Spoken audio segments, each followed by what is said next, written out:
Oh yeah, welcome back UNI-T. It's been a while since we had UNI-T here on the channel. The UNI-T UT122, today in the cheapo spotlight.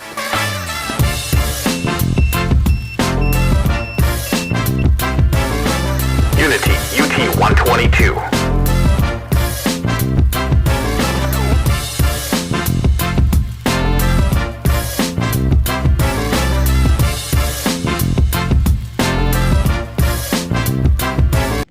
UT122 SMART Multimeter.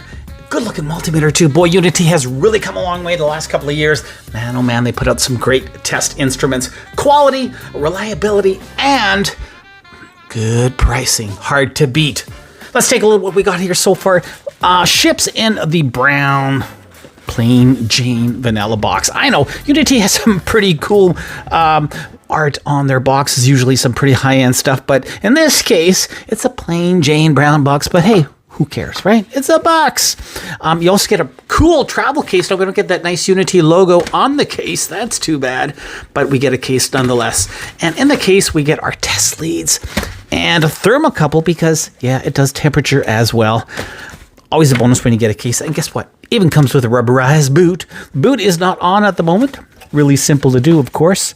Bada boom, bada bing, and bada bang. You now have a protective rubberized boot for your precious UNI-T multimeter.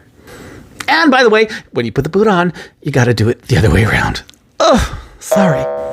Now, when the meter shipped, it came in a nice protective layer here over the lens, keeping it from getting all nasty scratched. And, you know, who likes a scratched meter? Well, I sure as heck don't. Yeah, so good looking meter. Like I said, we got this nice rubberized boot, which definitely, it's a good thing because without the boot, it's pretty slippery Jane here. But with the boot, I like it. Now, at first you think, wow, look at the push buttons, but they're not actually buttons. It's just emblazoned on the surface of the meter. Now, to actually change our ranges, we have a select switch over here. So that's in it. We're going to take a look at that in a second, but yeah. Also on the meter, I noticed this tiny little pinhole here. I thought it was like a reset button, but it doesn't really go anywhere, so don't know what that's all about, but hey, nothing like having a fake reset button. Huh? Very top of the meter, we have our power button and flashlight, followed by the backlight as well as the hold. Once again, located at the very top. Taking a quick look at DC accuracy, 5.000 is what we're looking at, and look at that, 5.002. Excellent. Something I just discovered is just a little weird. Look at that. So your USB-C charger is there, but when you put the boot on, it disappears. Like you can't charge it with the boot on, so you gotta take it off in order to charge it. What? One of the great things about these portable multimeters that have that rechargeable capability is the fact that you can, you know, charge it on the go. Well, how? Well, simple. Get a charging bank. Look at this gorgeous one from AsperX.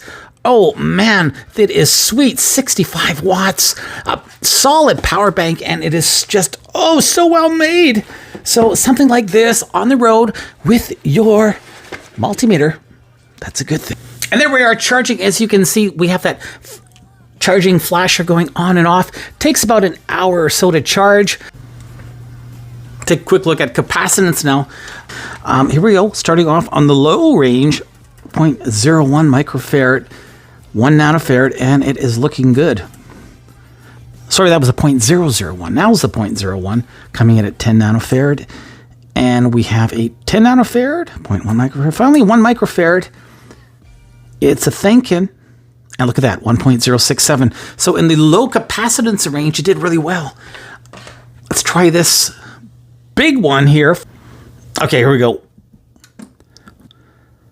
How long is it going to take? And what's going on? It's just bringing us back into the nanofarad voltage land. That's really weird. Try this one more time. You see, on the side of the meter here, we have selections. One is our basic select for AC/DC volts, frequency, live wire. To get into nanofarad land, we got to hit that button, and the first selection is nanofarads. So we're in nanofarad right now. Let's hope we stay. Try this one last time. What the hell? What the? Weird. So first issue with the meter is, unfortunately, in the larger capacitance mode. For whatever reason, when you do a big cap, it seems to trip that relay and it whacks you right out of capacitance land. Let's try one more time. We're in nanofarad mode right now, or capacitance mode, but now we should automatically go, and we don't. It just doesn't work. Let's see if we do fare better with the diode mode. Boy, that's really disappointing. I'm telling you. Capacitance, what's up? Anyway, start off with a standard diode. And look at that. We do get that audible beep as well. And we have a lit red, lit yellow, lit green. Nice audible beep. Blue. Wow, so 5 for 5 in diode mode. And once again, we do have that audible beep as well. Oh, awesome. Put the leads together, we do not get that dead short beep though. Only a small, quick beep to let us know that we have a good diode. Okay. Output voltage in diode mode, a very respectable 3.2 volts.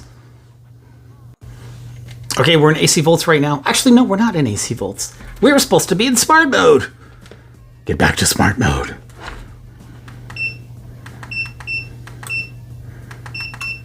Okay, there we are. Smart mode, auto mode, whatever you want to call it. You're going to stick it into Mr. AC plug. Now, it's true RMS. We should be hitting around 120 volts AC and 120.3 beauty. And as well, we have that frequency, 60 hertz frequency as well. It's really nice when you get that dual display. Yeah. It's also nice when it has a kickstand, tilt stand, whatever, a stand. I don't know about you, but I'm curious if there's any resistance on these leads. Let's take a look. And that, my friends, looks like a no. Good stuff. 100 ohm precision resistor. How are we going to do? Oh, let's see. Oh, yeah. 100.0. Perfect. Spot on. Good job. One thing I noticed is the screen is subject to a lot of glare, so probably not going to be such a great screen on the outside, but inside it's not bad, but still, yeah, depending on the angle, sometimes it's hard to see. All right, continuity, stock default test leads, 3, 2, 1. Oh, it's not bad. Pro Masters. Oh, much better. Oh, yeah.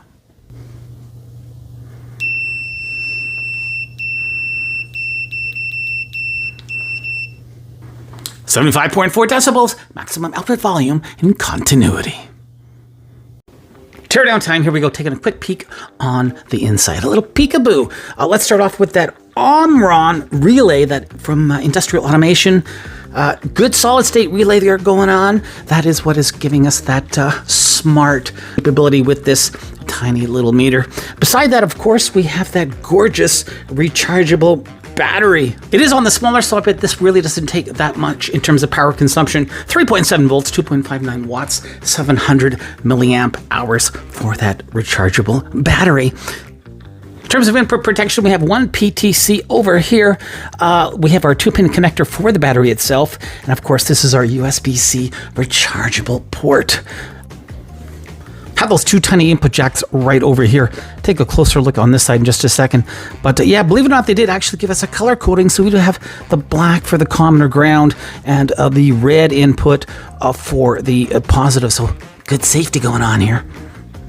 Here's a pretty good angle of what they've done with those input jacks. Check it out. Yeah, so it's a split input, and they have it sort of going horizontally here, the way it makes contact. But I mean, it's kind of well done, and you know, it's not going anywhere, that's for sure. But very, very thin. Different. Look at the PCB as well. So they did that cutout for the battery. You don't see that every day, right? They actually made a hole for that battery housing. And the battery itself, you can see it's got this sort of rubberized top to sit down on the body so it doesn't go rocking and rolling. But anyway, kind of cool.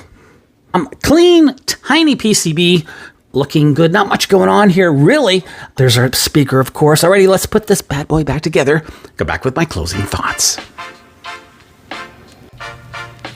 Closing thoughts on UNI-T UT122 SMART Multimeter.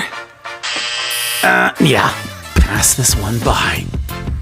Fortunately, it just doesn't do what I wanted it to do. That smart mode is really laggy, and it sometimes just seems to, reset itself for no apparent reason. But what's even worse, that capacitance mode was a complete failure. Never seen that before. Ugh. Something else that really irked me as well is these side buttons. Man, oh man, they're so easy to touch, and when you do, you throw everything at a whack. Really bad placement. Not only that, you can't charge it with the boot on. What? No tilt stand, no magnetic backing, no way to hang it, do anything with it. It's stuck permanently on the bench. Oh. Now, it's got really good battery life, and I gotta say that screen, indoors at least, is pretty sweet. But it just doesn't take away from the lack of actual, goodness that this meter puts out. The UNI-T UT122 so-called SMART Multimeter gets a disappointing 2.5 out of 5 stars. Yeah, it's accurate, but man, it's also a pain to work with.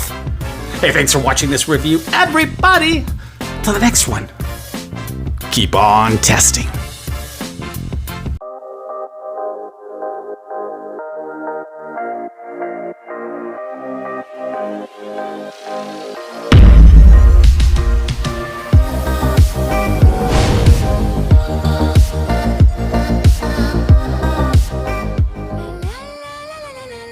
Hey, December's coming up. Oh, and it is one of my favorite times of the year. Yes, it's Christmas. It's the time of all things green and sparkly, and red too. Hey, guess what?